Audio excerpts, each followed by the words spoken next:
Hola, guerreros y guerreras. Acá te traigo la segunda parte del debate que dio esta gran guerrera, la senadora Paloma Valencia. La verdad, yo quedé muy, pero muy sorprendido con esta primera parte, de ver cómo este gobierno corrupto y cochino está manipulando todo. Y es que si ustedes lo analizan bien, las piezas se están dando para que este país se convierta en Venezuela 2.0, poniendo a generales corruptos, cambiando a generales y coroneles de todas las fuerzas. Y como dice Paloma, en todas estas noticias aparece el candidato perezoso de la izquierda, Iván Cepeda, el que no va a trabajar y no estuvo en este debate, pero le saca a los colombianos 52 millones de pesos. Pero tristemente, según las encuestas, va punteando. Increíble. Si los colombianos no despiertan, después de toda esta cochinada, entonces estamos en la olla. Mejor acá la segunda parte. Atentos. Suri, pero antes quiero que se suscriban a mi canal. Es totalmente gratis y me ayudan muchísimo. Porque el senador Cepeda aparece en todas estas fotos, ¿sí? Siempre que uno ve las cabezas de las estructuras narcoterroristas, aparece el abrazado. Es una cosa que hasta curiosa, ¿no? Hasta curiosa, que vale la pena que el país se empiece a notar. Peligrosa también, sí señor. Pero entonces aquí sí viene la pregunta del millón. Iván Velázquez, íntimo amigo del senador Cepeda. Yo no sé quién es jefe de quién, pero sí son íntimos y han trabajado juntos y tienen una relación muy intensa de admiración que se declaran cada vez que los veíamos aquí en el Congreso, todos lo vimos. Eso es amor total en vez de paz total. Pues bueno, el ministro Iván Velázquez se rodeó de esta gente que vino a apoyar a Petro. Mazo se volvió asesor del despacho. Oiga, y era el encargado de los temas de inteligencia para asesorar al ministro. Mire qué bien ubicadito quedó Mazo. Wilmar Mejía. Oiga, este es la carrera meteórica. Es que ni la que se robó los títulos de universidad tuvo esto. ¿Cómo es que se llama? La Guerrero. No, ni la Guerrero, senadora Paola. Este señor entró de agente en el 2024. Oiga, y en el 2025 se vuelve director de inteligencia en la DNI. Eso es una cosa, querido presidente Chacón, bien interesante. Usted entra a esa gente un año y se vuelve director. Fíjese, eso es tener contactos, lo que llaman, ¿no? Y, por supuesto, el general Huertas, que lo iban a nombrar comandante de la fuerza del ejército, pero terminó en un carguito, dicen, comandante de personal del ejército. Oiga, mire, sigamos aquí adelante. Esta era la plana mayor de Iván Velázquez. Miren esto. Huertas, que entra, que lo reintegran, había sido sacado en el gobierno anterior por informaciones de las agencias de inteligencia internacionales de sus vínculos con los grupos narcoterroristas. Y entonces lo reincorporan. Oiga, y las agencias de inteligencia van y buscan al presidente y le dicen no lo puede nombrar comandante del ejército, porque este señor tiene unas cosas bien extrañas y mucho ruido. Pero Petro dice no señor, esto es gente buena, y efectivamente lo nombran. ¿Qué pasa? Lo nombran comandante de personal. Yo quiero que todo el mundo entienda qué hace el comandante de personal del ejército. Les voy a leer solo la primera función para no aburrirlos. Manejo del reclutamiento, asignaciones, ascensos, traslados, retiros. Es decir, esta era la persona que decidía la continuidad de los hombres y mujeres de la fuerza pública. Y atención, queridos ciudadanos, porque esto que viene es verdaderamente escalofriante. ¿Por qué decide el presidente Petro dejarlo? Y aquí está la declaración de Wilmar Mejía, el que les digo que hizo esa carrera meteórica, de agente, en un año se convuelve en director. Y mire la confesión que hace este señor Mejía. Esa relación con Huertas, el ministro de esto, y esa confianza que usted narra que se fue cimentando con el general Huertas, ¿qué es lo que le permite a usted recomendarle al presidente que nombre y que reintegre al general Huertas? No, lo del general Huertas fue totalmente distinto y creo que el presidente fue claro. En algún momento el presidente quiso retornar, seguramente por alguna situación que él conversó con él directamente con general, no lo tengo claro, quiso reintegrarlo, y cuando lo iba a hacer, alguien como que puso el palo en la rueda y como que frenó esa decisión. Y no solo la frena de manera, digamos, como lo digo, no solo y además la frena, creo que es la expresión, y además la frenan a través de una agencia que el presidente referenció. El presidente dice: me reuní con una agencia, la agencia me entrega una información, da cuenta de unos temas que señalaban al general con algunos temas aparentemente irregulares, recibe la información y ya posteriormente, pero ese hecho ya se da cuando yo soy agente de inteligencia, ya posteriormente se me pregunta sobre el tema, yo comienzo como a mirar qué era lo que estaba pasando y con documentación oficial logro demostrar que la información que había recibido el presidente no correspondía con la realidad que le estaban presentando. El presidente recoge la información, se queda con ella y se demora, no sé, como 4 o 5 meses en tomar la decisión. Pero director, ¿es usted quien le pide al presidente Petro reintegrarlo? Yo lo dije el domingo, contribuí en su reintegro. Bueno, mire, esto es una cosa muy impresionante, que yo creo que el país tiene que entender claritico. Al presidente de una agencia internacional, senadora Soledad, le cuenta que Huertas está metido en cosas muy extrañas. Y el presidente acude a su nuevo y flamante director de inteligencia, este señor Wilmar Mejía, que, como les digo, es más eficaz que la Guerrero, de agente pasó a director en 1 año. Y el señor dice: no, las agencias internacionales están confundidas. Yo entregué los nuevos informes donde se probaba que Huertas era divino, era una belleza, se podía reintegrar. ¿Sabe por qué? Porque Wilmar trabajaba con el general Huertas. Y entonces viene lo siguiente, que es bastante complicado. Mejía, que es el otro que se unió a la campaña Petro, también dedicado a incidir en la salida y entrada de oficiales de la fuerza pública. Siguiente. Mazo, también, oiga, qué casualidad. Todos los generales que se unieron a Petro en esa reunión donde estaba el senador Cepeda terminaron vinculados a decidir quiénes ascendían y quiénes salían de la fuerza pública. Mire qué bello. Senador Vives, ¿qué le parece? Esta gente que había salido y que habían sacado por vínculos con el narcotráfico, empieza a decidir la suerte de los hombres y mujeres de la fuerza pública. Siguiente. Y miren, esto no fue un chiste, señores, señoras. Durante el gobierno Petro viene la depuración más drástica que se haya hecho de la oficialidad de la fuerza pública de Colombia. Senador Pinto, nos sacaron entre 2021 y 2024 17 mayores generales y 20 mayores generales de la policía, llegando a bajos históricos. Imagínense, el ejército, los mayores generales en el 2023 quedó con 5.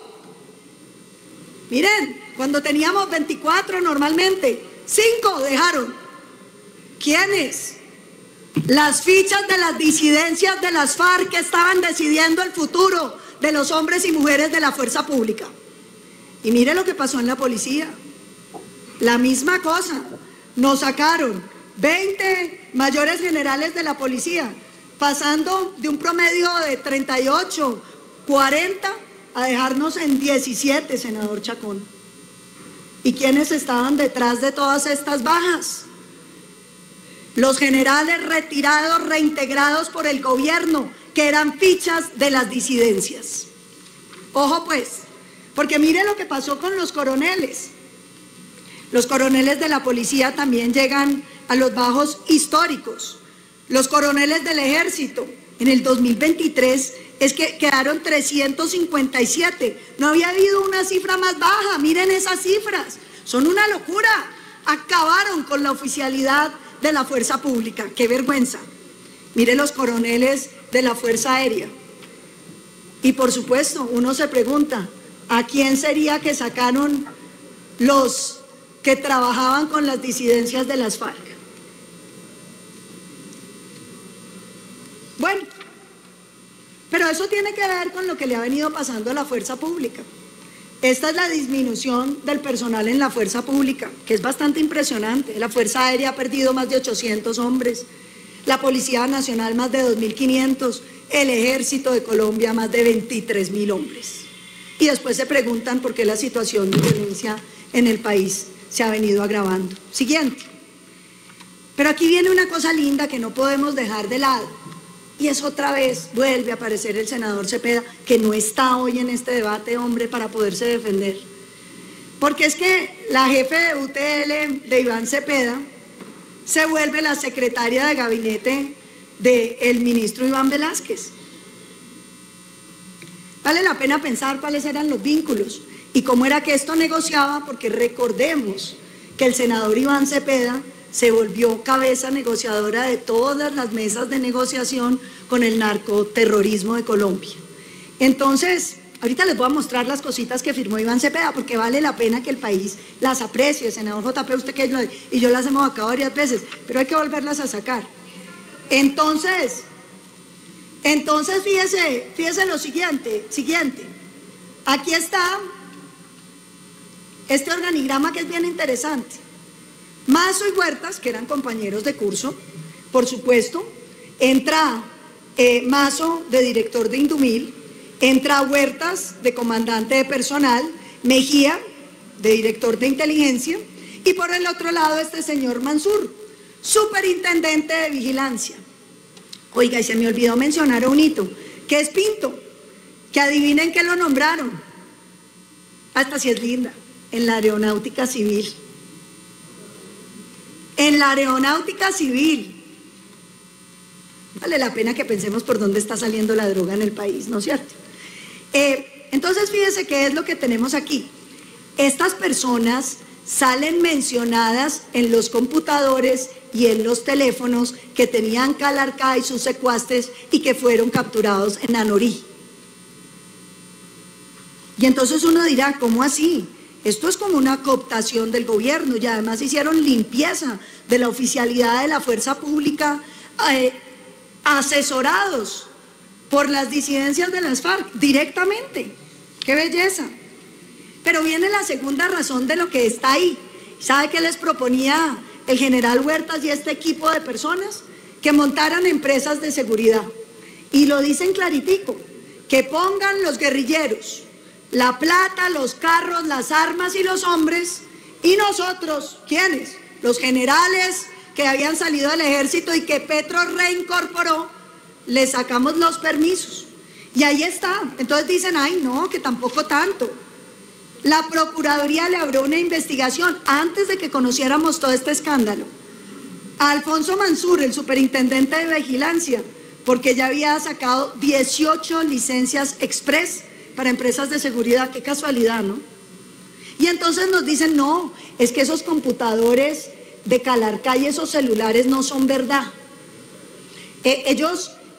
Yo no he entendido bien la historia, fue que ellos se pusieron de acuerdo, escribieron cosas en los computadores para que se los quitaran y hacer quedar mal al gobierno Petro, o esa era una información que les implantaron, porque es curiosa la información, ¿no? Y fíjese que viene lo siguiente. El general dice... Los acuerdos en Venezuela comenzaron a aterrizar en una serie de reuniones en Bogotá. La primera se habría llevado a cabo en un centro comercial cerca del aeropuerto y habrían asistido representantes de las disidencias, el general Huertas, Wilmar Mejía y el director de Indumil, el coronel retirado Juan Carlos Mazo. Los detalles y las conclusiones de las reuniones fueron socializadas entre los jefes de la guerrilla de Calarcá, según narró el disidente. En la primera con el director de Indumil. La idea era primero montar la empresa. El director de Indumil. Wilmar, Huertas, el director de Riera, no hubo nadie. Ni las escuelas con directores. Pero las armas que necesitábamos y los fusiles. En ese momento contamos con 80 pistolas y los 10 fusiles. Un día después de este encuentro, el disidente aseguró que se llevó a cabo otra reunión con un funcionario a cargo de las licencias del armamento. Esta reunión también quedó documentada en los computadores de Calarcá. Ya esa fue para organizar todo el tema legal de qué papeles necesitaban los muchachos, los papeles necesitaban los carros, qué categoría tendría que ser obligada en los carros. Nosotros poníamos los nombres, poníamos los carros y las armas. Vea, ¿qué es lo que dice la fuente? Nos reunimos con el director de Indumil y él nos garantizó que nos iba a sacar los permisos para las 80 pistolas y los 30 fusiles que teníamos.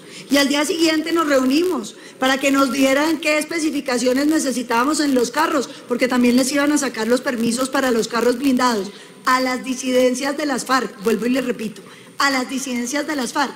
Pero además, en los mensajes que están en los computadores y celulares de Anorí, está que Huertas y Mejía le entregaban a las disidencias las frecuencias de radio de la fuerza pública, los números de los celulares de los diferentes mandos y oficiales que estaban en operaciones, y que además había un pacto de no agresión, es decir, que esta gente podía hacer lo que quisiera y que ellos les iban a cumplir sacándole a cualquier oficial que fuera a molestar o que no hiciera caso.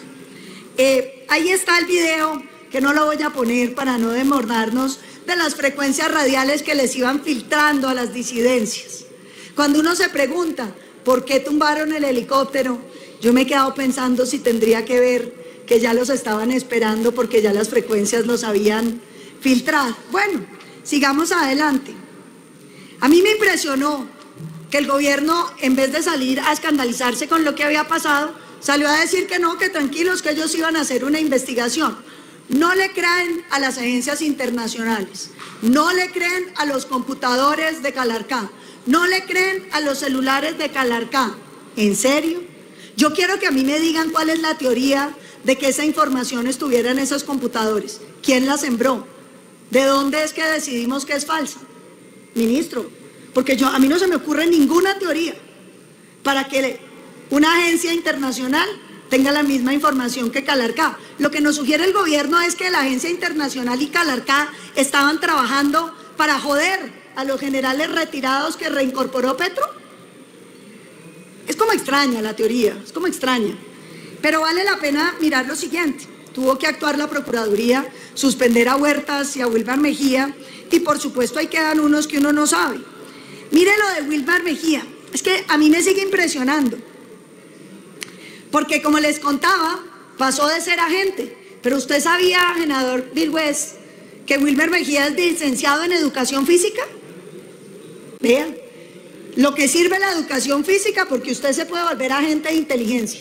Y no contento con eso, termina convertido en delegado del señor presidente en los consejos superiores de la Universidad de Antioquia. Y de ahí pasa a director de inteligencia. Eso sí, ni la Guerrero, le digo, ni la Guerrero. La primera pregunta, porque es que no lo pudimos contestar, pero aquí se las hago a los altos mandos. ¿El licenciado de educación física cumple con el perfil de ser director de inteligencia? Pasó la prueba de polígrafo, señor ministro. ¿Y cuál fue el estudio de seguridad que se le hizo? ¿Cuál es el criterio técnico para que lo nombraran director después de ser un año agente? Es que es una cosa interesante. ¿Qué experiencia tenía antes en el sector de inteligencia?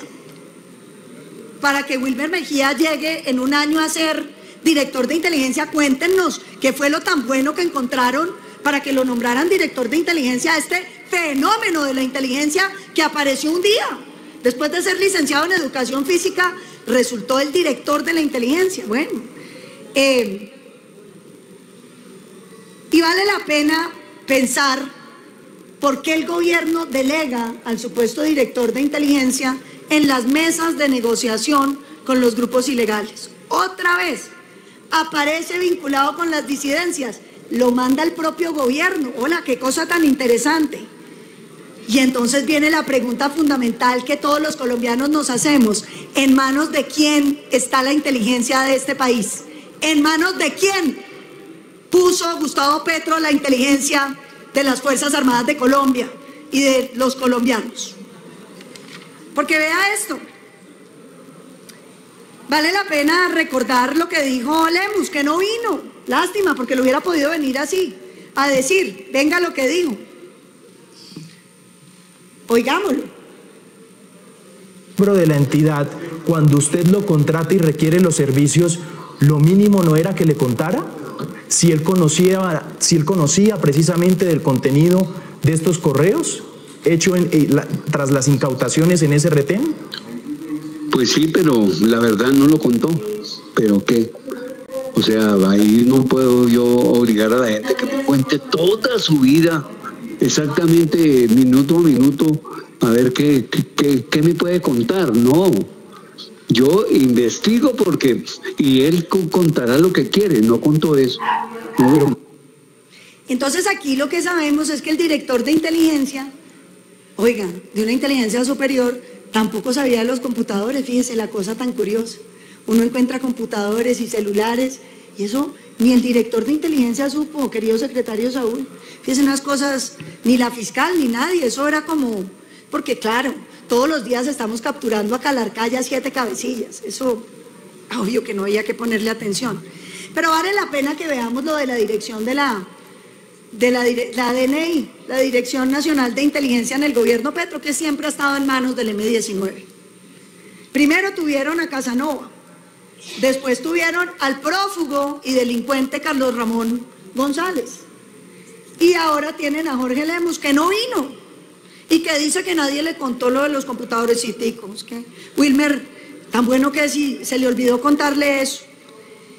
Y entonces dicen que la información no la conocía la DNI, y vale la pena que oigamos a Lemus, que no vino, que dice sobre si conocían o no la información del general Huertas, porque acuérdense que aquí las agencias de inteligencia internacionales vienen y le dicen, es un criminal vinculado con el narcotráfico, y entonces sale Wilmer y le dice, no se preocupe, presidente, el señor es buenísimo. Y mire lo que dice Jorge Lemus.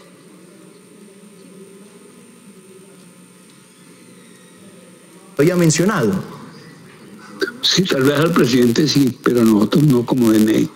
Señor Lemus, ayer en un documento de la Fiscalía General de la Nación, en un comunicado, validó que las menciones del general Huertas y Wilmar Mejía eran verificadas. Los correos son verificados. ¿Eso no es suficiente para separar del cargo a Mejía? Esperemos que se dé la totalidad de la investigación. Sí, porque la misma Fiscalía empezó también a hacer la investigación correspondiente. Pero... Oiga pues, le dicen, pero director, los correos son los correos verificados de Wilmar y de Huertas, ¿no será bueno sacarlos? Y el gobierno dice, no, esperemos. Ese es un gobierno que no sabía que estaba infiltrado. Ese es un gobierno que no sabía que lo tenían cooptado. Esa es la reacción de un jefe de inteligencia que descubre que su fenómeno, que pasó de licenciado de educación física a ser un año de agente de inteligencia, se vuelve en director. Hola, hay que defenderlo porque la credibilidad de semejante funcionario con esa trayectoria. Aquí está la evidencia de que este gobierno sabía que Huertas y que Wilman estaban trabajando con las disidencias y por eso salieron a protegerlos. Siguiente.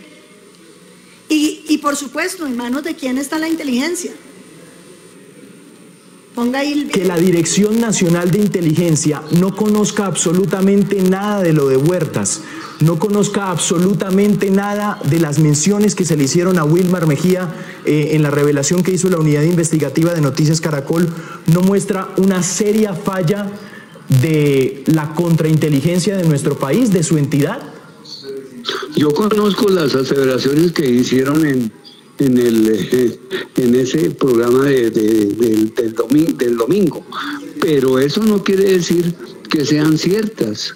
Eso es lo que yo dije, que iba a investigar y lo estoy haciendo. Imagínense, la Dirección de Inteligencia no sabía que Wilman, que fue el mismo que hizo los reportes para lavarle la hoja de vida a Huertas, trabaja con las disidencias, y cuando aparece la información dicen ni lo vaya a votar, déjelo ahí hasta que investiguemos bien, no vaya y sea, después de haber empapelado los computadores y los celulares durante 16 meses, sabroso así.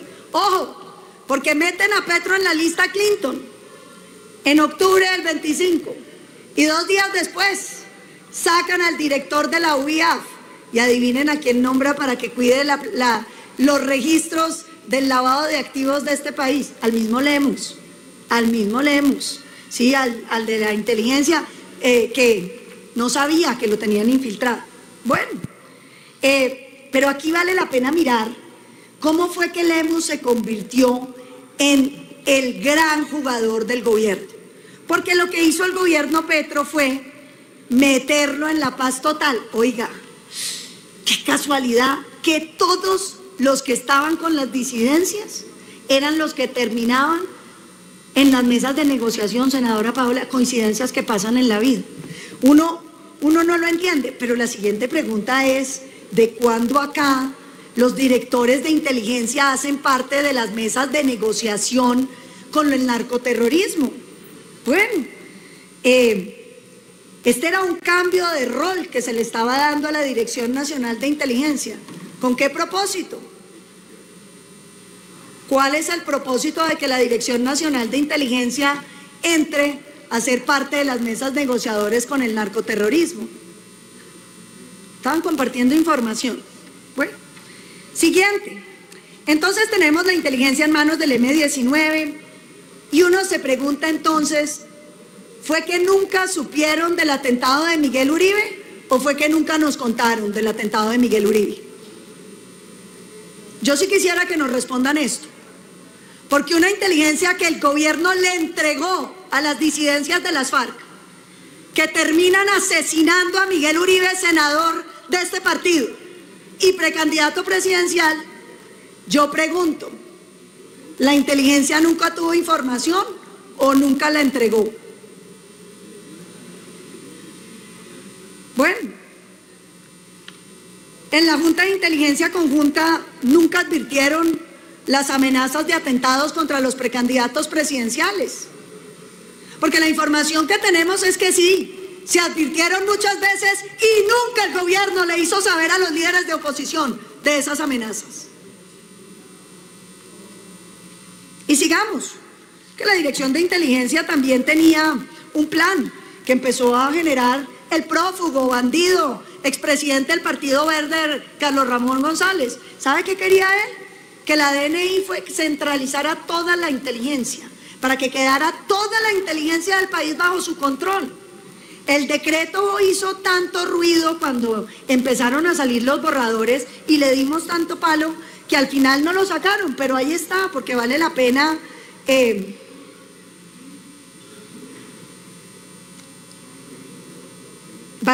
verlo, pero también miren esta belleza de perla que tenía ese decreto. Los requerimientos que el presidente demande sean verbales o escritos. ¿Sabe qué era eso, querido senador Honorio? Que el presidente verbalmente podía mandar a la inteligencia a investigarlo a usted. O a usted, senadora Paola Holguín. Ya ni siquiera por escrito. Esta era la atrocidad que el pacto histórico le quería vender a los colombianos. Pero bueno, volvamos aquí a Iván Velásquez y a nuestra fiscal, porque uno dice, hola, qué coincidencia, ¿no? Iván Velásquez nombra a todos y luego la fiscal no se entera de que están estos computadores y estos celulares, porque todo el tiempo estamos capturando 7 cabecillas, incluyendo a Calarcay, por supuesto. Eso no tenía ninguna relevancia. Pero claro, luego uno empieza a ver que llevan 20 años trabajando juntos. El ministro Iván Velásquez estuvo en la Corte Suprema de Justicia con la señora fiscal como magistrados auxiliares. Y hay que recordar que cuando se fue a la comisión